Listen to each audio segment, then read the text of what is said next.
Hello and welcome to the Papyrus Global TV News Update. I am Christiana Babayo. Before we begin, here are the headlines.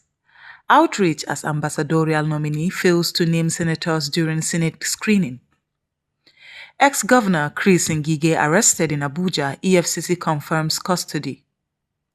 Burkina Faso detains 11 Nigerian Air Force officers after emergency landing. Tinubu orders full enforcement of police withdrawal from VIP protection duties. Nnamdi Kanu's wife says husband facing forces darker than Mandela. Presidential aide urges South-South to diversify beyond oil dependency. Soyinka blasts Sheyi Tinubu for excessive security, questions priorities. And now the news in full. During the Senate screening of ambassadorial nominees from Bola Tinubu's administration, one of the candidates sparked a wave of criticism after he could not name all three senators representing his own state. The nominee Emmanuel Adeyemi, a career diplomat and deputy director at the Ministry of Foreign Affairs, had presented strong credentials including a PhD and international postings before the stumble. When asked to acknowledge his state's senators, he named only two and was unable to recall the third, prompting visible frustration and disbelief among members of the Senate Committee on Foreign Affairs. The incident triggered sharp criticism about the competence and readiness of ambassadorial nominees. Some senators argued that such a fundamental lapse raises serious doubts about the nominee's suitability to represent Nigeria abroad. As screening continues, the episode has introduced renewed calls for stricter vetting standards to ensure that nominees possess not only formal qualifications but also sufficient knowledge of the country's political structure. Former Anambra State Governor and ex-Labour Minister Chris Ngige has been arrested in Abuja by operatives of the Economic and Financial Crimes Commission (EFCC), according to multiple sources. The arrest occurred early Wednesday, December 10th, at Ngige's residence on Justice Muhammad Bello Road. Initial public concern that Ngige had been kidnapped was dispelled when his media aide confirmed he was in EFCC custody as part of an ongoing investigation. Although the anti-graft agency has not yet disclosed the charges against him, sources familiar with the matter indicate the probe involves alleged financial irregularities during his time in public office. The arrest comes weeks after his convoy was attacked by armed men in Anambra State, an incident that left a woman dead and several civilians wounded.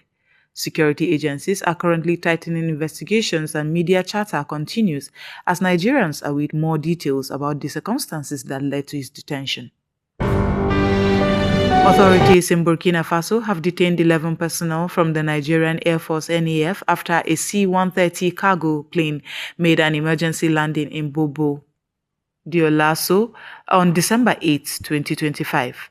According to the military government of Burkina Faso, the aircraft entered the country's airspace without prior authorization, a move declared a violation of national sovereignty by the Alliance of Sahel States (AES).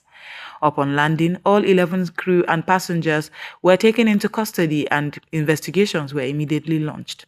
The AES condemned the incident and placed its air and anti-craft defenses on high alert, signaling readiness to neutralize any future unauthorized aircraft entries. In response, the NAF issued a statement saying the landing was necessitated by a technical issue during a ferry mission to Portugal. The force confirmed that the crew members are safe, treated respectfully, and plans are underway to resume the mission. The incident has escalated tensions between Nigeria and the AES bloc, coming shortly after Nigeria's military intervention in a neighboring country, a move that AES members had publicly criticized. Regional security analysts warned that the event could strain diplomatic relations and complicate cross-border military cooperation. Bola Ahmed Tinubu has directed that the policy withdrawing police protection from VIPs and VVIPs be strictly enforced nationwide, a move he says is necessary given the country's worsening security challenges, including kidnappings and terrorism. Announced at the opening of the latest Federal Executive Council session in Abuja, the president mandated immediate redeployment of police officers from VIP duties back to core policing roles. Under the directive, protection for former VIPs will be handled by other security agencies, notably the Nigeria Security and Civil Defense Corps, NSCDC. The government also clarified that exceptions will only be allowed if justified and cleared by the Inspector General of Police. Any VIP wishing to retain police protection must seek special clearance through formal channels.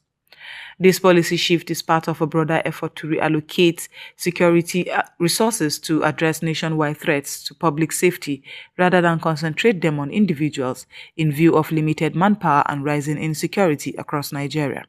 We will now go on a short break, and when we come back, the news will continue. Stay tuned. The Papyrus Global, we don't just cover events, we create cinematic experiences. From red carpets to birthdays, gala dinners, and your fairy tale weddings, we bring your moments to life with high-tech precision. Our gadgets are smarter, our lenses sharper, and our team simply world-class. Trust the Papyrus Global to tell your story in the boldest, brightest way possible.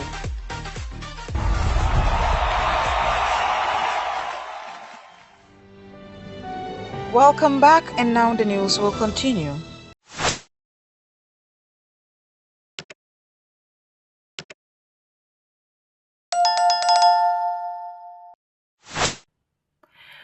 The wife of imprisoned separatist leader Nnamdi Kanu has publicly asserted that her husband is confronting challenges more severe than those faced by the late South African icon Nelson Mandela.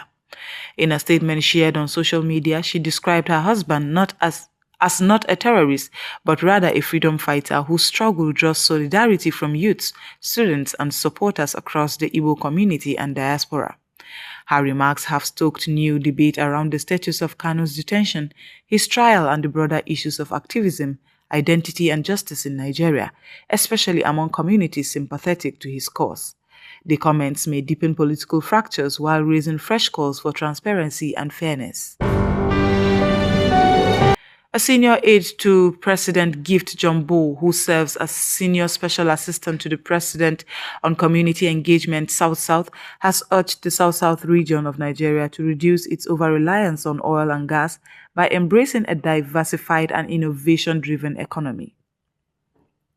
Addressing attendees at the second edition of the Road to South-South Forum held at the Presidential Villa in Abuja, the aide said the initiative aims to convert government policy into tangible community-level impacts across the region's 6 states. Key areas identified for economic expansion include agribusiness, renewable energy, education, technology transfer, and value-added processing, sectors viewed as capable of generating employment, reducing environmental degradation, and fostering sustainable growth. Supporters of the initiative argue the shift is essential despite powering Nigeria's economy through oil production for decades. The South-South remains plagued by environmental damage, underdevelopment, and cycles of social unrest. The forum's call echoes long-standing demands for structural economic reform, accountability, and equitable development, moving beyond extractive dependency towards a more resilient, inclusive regional economy. Wole Soyinka, the Nobel laureate, has criticized what he described as a disproportionately large security detail assigned to Seyi Tinubu, son of the president, calling the deployment a sign of misaligned national priorities. These remarks came during the 20th edition of the Wole Soyinka Center for Investigative Journalism Awards held in Lagos. Soyinka recounted seeing what appeared to be a battalion-sized escort around Seyi Tinubu at a hotel in Ikoyi, Lagos, an armed presence he said was enough to take over a small country. He questioned the justification for allocating such resources to an individual who does not hold public office, arguing that the country's limited security assets should be directed towards pressing national threats such as insurgency, kidnapping, and widespread insecurity across Nigeria. The critics sparked broader debate about fairness, accountability, and the appropriate use of state security mechanisms. Soyinka urged the government to reassess how security resources are distributed, warning that privileging private individuals undermines public trust and compromises national security architecture.